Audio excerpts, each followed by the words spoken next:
ડભોઈ તાલુકાના વિવિધ ગામોને જોડતા રોડ રસ્તાના કામનું ખાતમુહૂર્ત કરવાનો કાર્યક્રમ યોજવામાં આવ્યો હતો। લગભગ 2.98 કરોડના કામોનું ખાતમુહૂર્ત કરવામાં આવ્યું છે। ડભોઈ તાલુકાના વિવિધ 8 જેટલા ગામોને જોડતા રોડ રસ્તાના જે કામો છે તેમાં નવીન રોડ બનાવવાનું કામ, આરસીસી રોડનું કામ, રોડના રીસર્ફેસિંગના કામનો પણ સમાવેશ થાય છે। રોડના ખાતમુહૂર્ત કરવાનો આ કાર્યક્રમ પુડા ગામે યોજાયો હતો, જ્યાં ડભોઈના ધારાસભ્ય શૈલેષ મહેતાના વરદ હસ્તે 2.98 કરોડના રોડ રસ્તાના કામનું ખાતમુહૂર્ત કરવામાં આવ્યું। આ દરમિયાન જિલ્લા પંચાયત ઉપપ્રમુખ, તાલુકા પંચાયત પ્રમુખ સહિત ગામના લોકો મોટી સંખ્યામાં ઉપસ્થિત રહ્યા હતા। માર્ગ મકાન વિભાગના અધિકારીઓએ પણ હાજરી આપી હતી। ભારતીય જનતા પક્ષનું જે સૂત્ર છે સૌનો સાથ સૌનો વિકાસ, અને સાથે સાથે છેવાડાના માનવી સુધી અને છેવાડાના ગામો સુધી વિકાસ પહોંચવો જોઈએ, એના ભાગરૂપે આજે વસઈ-પુડા રોડ જે ઘણા વખતથી રીસર્ફેસિંગ બાકી હતું, 7-8 વર્ષ તો થઈ ગયા ને, 7-8 વર્ષથી આ રીસર્ફેસિંગ બાકી હતું, એ કામનું આજે ખાતમુહૂર્ત કરવામાં આવ્યું છે।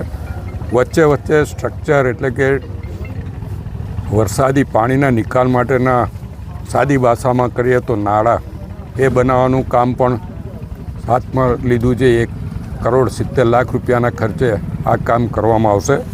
એની જ સાથે નળાથી મોટા હબીપુરા રોડ અને થુવાવી બોરબાર બારીપુરા રોડ, આ બંને એકાણે સ્ટ્રક્ચરના કામ, કારણ કે ઘણા એવું સમજે છે કે વારંવાર નળામાં હબીપુરાના રોડના કામ કેમ થાય છે, પણ એ પૂરા જે ડ્રેન સ્ટ્રક્ચરના કામો કરવાના બાકી હતા એ હાથ પર લેવામાં આવ્યા છે, ને એ બંને ઠેકાણે સ્ટ્રક્ચરના કામો 1,28,00,000 એટલે કે આજે જે ખાતમુહૂર્ત કરવામાં આવ્યું છે 2,58,00,000 લગભગ 3 કરોડ રૂપિયાના ખર્ચે આ કામો થશે।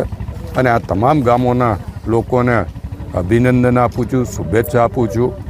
અને આનાથી જે લોકોના ખેતરો આ રસ્તાઓ પર આવેલા છે એમને પણ ફાયદો થશે। ચોમાસામાં પણ એ પોતાના ખેતરોમાં જઈ શકશે, પોતાનો જે કંઈ ઉપજ હશે એ ઉપજ બજાર સુધી લઈ જઈ શકે, ગામ સુધી, ઘર સુધી લઈ શકે, એના માટે આ રોડોની જરૂરિયાત હતી। અને આ વરસાદી પાણીના નિકાલ માટે આ સ્ટ્રક્ચરોની જરૂર હતી।